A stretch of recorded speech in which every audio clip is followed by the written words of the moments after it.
Eazy was more than just a rapper. He was a symbol of a movement. Born Eric Lynn Wright in Compton, California, he rose from the streets to become one of hip-hop's biggest names. As the founder of N.W.A, Eazy helped shape West Coast rap and gave a voice to the realities of inner-city life. But behind the fame, money, and power, there was a personal story that ended in tragedy, one that would lead to years of family drama, legal battles, and unanswered questions. In early 1995, Eazy began having serious breathing problems. At first, he thought it was just asthma or pneumonia, something he had dealt with before. But this time, the pain was worse. He was rushed to Cedars-Sinai Medical Center in Los Angeles, one of the city's top hospitals. Doctors ran tests, and what they discovered shocked everyone. Eazy was in the late stages of HIV/AIDS. It was news that no one, not even his closest friends, had expected. Back then, AIDS was still surrounded by fear and stigma. Many people didn't understand it, and in the hip-hop community, it was rarely spoken about. Within weeks, Eazy's condition worsened. The once energetic rapper who dominated stages and studios could barely speak or move. Around this time, only one person stayed by his side constantly, Tomika Woods, his longtime girlfriend. She was pregnant and deeply in love with him. Knowing that his time might be short, Eazy made a quick and emotional decision. On March 14, 1995, he married Tomika in his hospital room. The small ceremony was attended by a few close people, and all the legal documents were signed. It was a bittersweet moment, an act of love, but also a sign that Eazy knew the end was near. Just 2 days later, on March 16th, Eazy released an official statement to the public.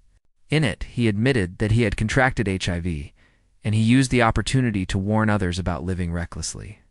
He told fans to get tested and be careful, a brave move at a time when very few celebrities talked openly about AIDS.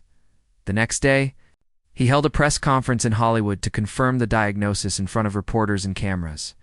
It was a heartbreaking moment, but also one that showed courage. Eazy didn't hide from the truth. Sadly, the disease moved too fast. On March 26, 1995, just 12 days after the hospital wedding, Eazy passed away. He was only 30 years old. Official reports listed the cause of death as pneumonia caused by AIDS. The hip-hop world was shaken. Fans mourned across the country, and tributes poured in from artists who once stood beside him, and even those who had fought with him. His death marked the end of an era, but even before Eazy could be buried, his business empire began to crumble. His record label, Ruthless Records, was one of the most powerful, independent labels in hip-hop. It had made millions through acts like Bone Thugs and Harmony and, of course, N.W.A. But right after his death, lawsuits began flooding in. People fought over who owned what and who had the right to run the company. Behind the scenes, friends, family, and business partners began turning on each other. And this is where the story of Eazy's estate, his money, his properties, and his legacy takes a dark turn. After the marriage, Tomika Woods became the legal wife and heir. That meant she was now in charge of everything related to Eazy's estate and company. But this instantly caused tension with his children from previous relationships and with former business associates. Many didn't trust the sudden hospital marriage. Some claimed Eazy had been too sick and weak to fully understand what he was signing. They questioned the legality of the will and the marriage certificate. To them, the timing looked suspicious, and those suspicions would lead to courtrooms and headlines for decades. Outside of legal battles, something else began brewing: conspiracy theories. In the early 2000s, years after his death, stories started spreading that maybe Eazy hadn't just caught AIDS naturally. During a 2003 appearance on Jimmy Kimmel Live, Suge Knight, the co-founder of Death Row Records, joked that there were new ways to kill people, just inject them with AIDS. Since Death Row and Ruthless Records had once been fierce rivals, many people connected his comment to Eazy's sudden illness. It didn't help that Eazy had fallen sick and died in less than a month after his diagnosis. Something that didn't match the usual slow progression of HIV.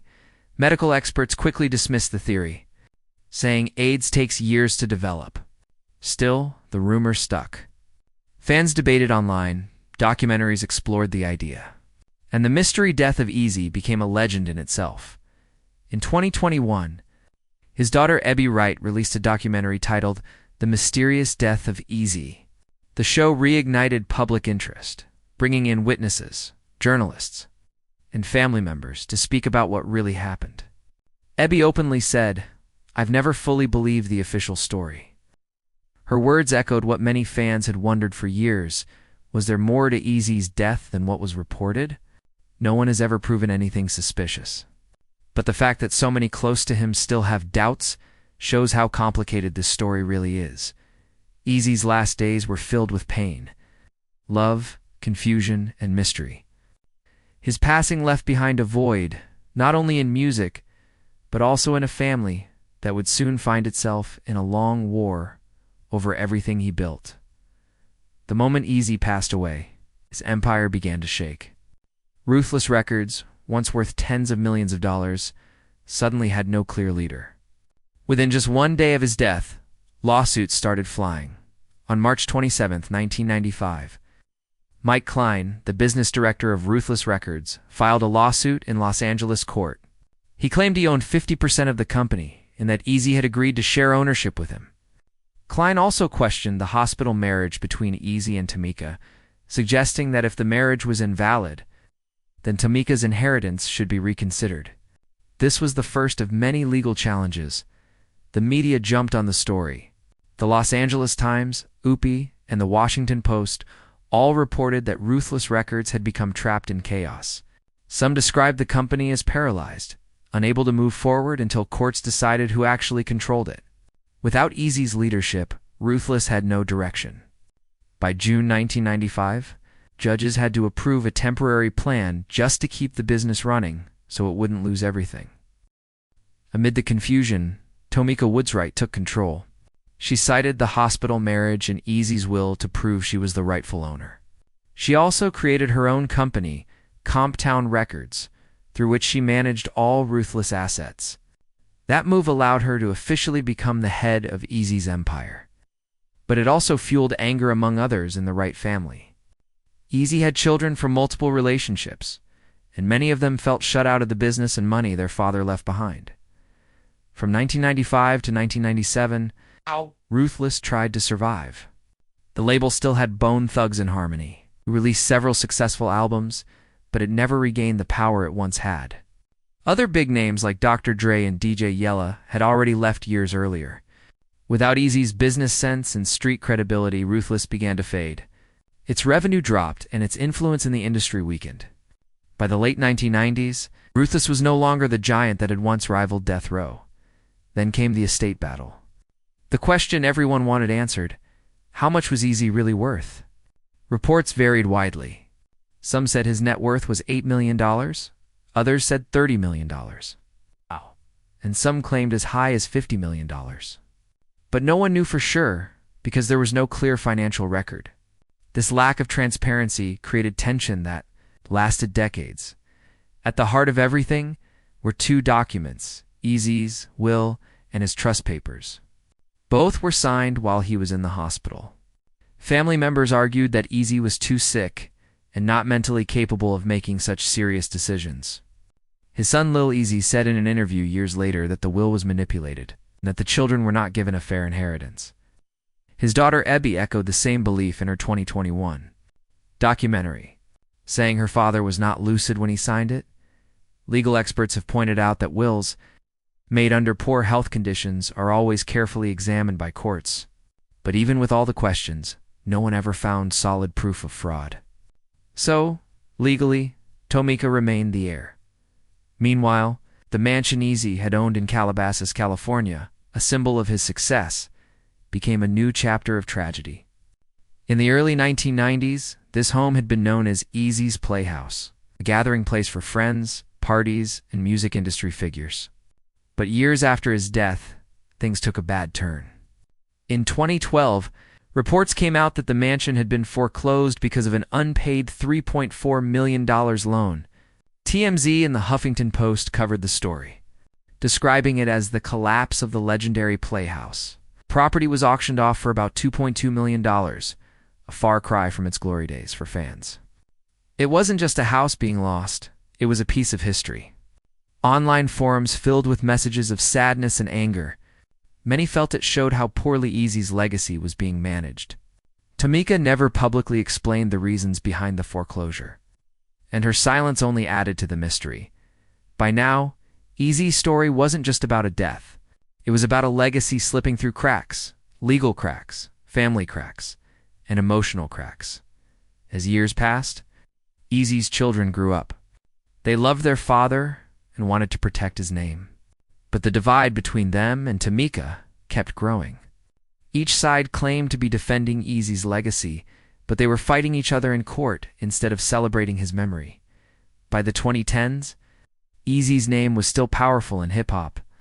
His influence could be heard in new artists and seen in films and documentaries. But behind that legacy, the family war reached its peak. In 2017, more than 20 years after Eazy's death, Tamika Woodswright, still the legal owner of Ruthless Records, filed a lawsuit against Lil Eazy, her late husband's son. She accused him of trademark infringement for using the names Ruthless Records, N.W.A, and Straight Outta Compton on merchandise and websites without permission. She claimed they had sold products online under ruthlessrecordsync.com and demanded at least $500,000 in damages. The lawsuit shocked fans. Too many? It looked like a mother figure suing her own stepson.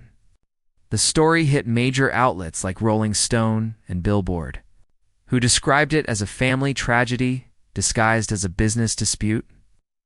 Lil Eazy defended himself, saying he was only trying to preserve my father's legacy, and that he had the right as his son to use the family name. He argued that Tamika wasn't keeping Ruthless active enough and had abandoned the trademarks after a year in court.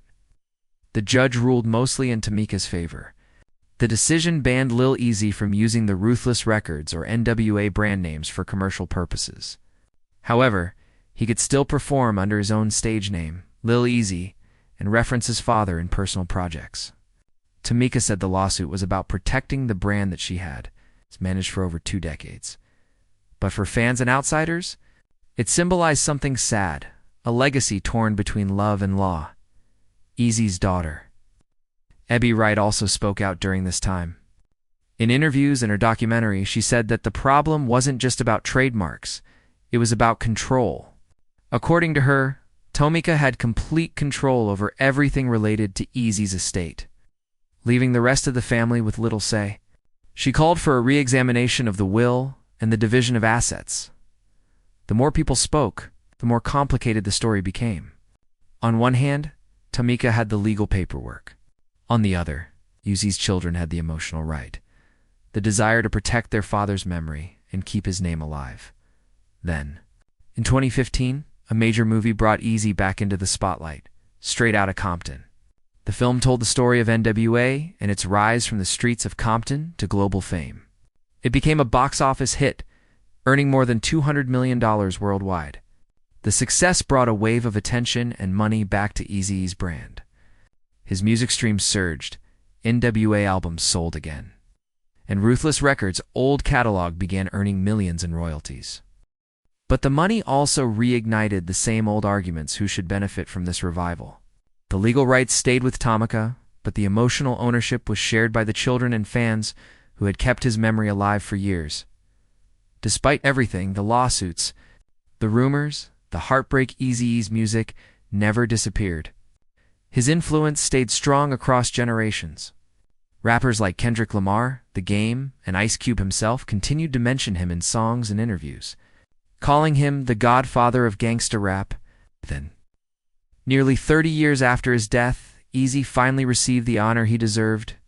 On February 3, 2024, at the Grammy Special Merit Awards, N.W.A was given the Lifetime Achievement Award.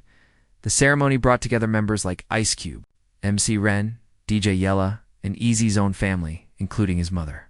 On stage, Ice Cube said, "We changed the world. Even when the Grammys ignored us." Lil Eazy stood there too, saying, "This award is for my father, for everything he started." That night symbolized something powerful, that even through decades of conflict, Eazy-E's music still united people. It proved that his legacy could survive the drama, the rumors, and the pain. Today, Eazy-E's story stands as both an inspiration and a warning. He built an empire from nothing, changed the sound of hip-hop, spoke truth to power, but he also left behind an empire without clear structure, leading to years of pain for the people he loved. His story reminds us that fame and fortune mean little without peace, unity. In planning, maybe the biggest question now isn't about who owns the rights to Ruthless records or who gets the money. Maybe it's about something deeper. Who will truly protect Eazy-E's legacy? Not as a brand, but as a man who changed music forever. If you enjoyed this deep dive into hip-hop history, don't forget to like, comment, and subscribe. Tell us what you think. Was Eazy-E's estate mishandled, or was it just bad luck and legal confusion? Either way, one thing's for sure, Eazy-E's name will never fade. Before there was hip-hop on every radio station, before rap became a global language, there was a young man from Compton with a dream and a plan. His name was Eric Lynn Wright, but the world would come to know him as Eazy-E. In the late 1980s, he helped build a group that changed everything. N.W.A, their music broke rules, shattered expectations, and gave a raw, unapologetic voice to a generation that had been ignored. N.W.A wasn't the most lyrical member of the group, but he was the one with the business mind. He saw opportunity where others saw risk. With a few $1,000s earned from street hustling, he founded Ruthless Records and turned it into one of the most powerful independent labels in the country. He helped launch the careers of Dr. Dre, Ice Cube, and MC Ren, creating music that would echo for decades. Tracks like Boys in the Hood and Straight Outta Compton didn't just sell records, they told the truth about life in South Central Los Angeles. But success came with problems. Fame brought tension inside the group, and soon, N.W.A split apart. Lawsuits, diss tracks, and rival labels filled the headlines. Through it all, Eazy kept smiling, that half grin of his, confident that he could rebuild again. He was still signing artists, still planning tours, still dreaming big. Then, out of nowhere, everything stopped. In early 1995, Eazy-E's health began to fail. At first, no one thought it was serious, maybe a chest cold or another bout of asthma. But within weeks, the man once known for his unstoppable energy was suddenly fighting for his life. What followed shocked not just his friends and family, but the entire hip-hop community. His diagnosis, AIDS, was something almost unheard of in rap culture at that time. It was a disease that people rarely talked about, especially in the public eye. The idea that one of the toughest men in music could be facing it seemed impossible. Yet Eazy didn't hide. He used his final moments to warn others, to tell his fans to live smarter, to get tested, to take care of themselves. What makes his story even more heartbreaking is what happened after he was gone. The empire he built, the money, the label, the home, the music became the center of a storm that has lasted almost 3 decades. His family, his business partners, and even his closest friends ended up fighting each other in courtrooms.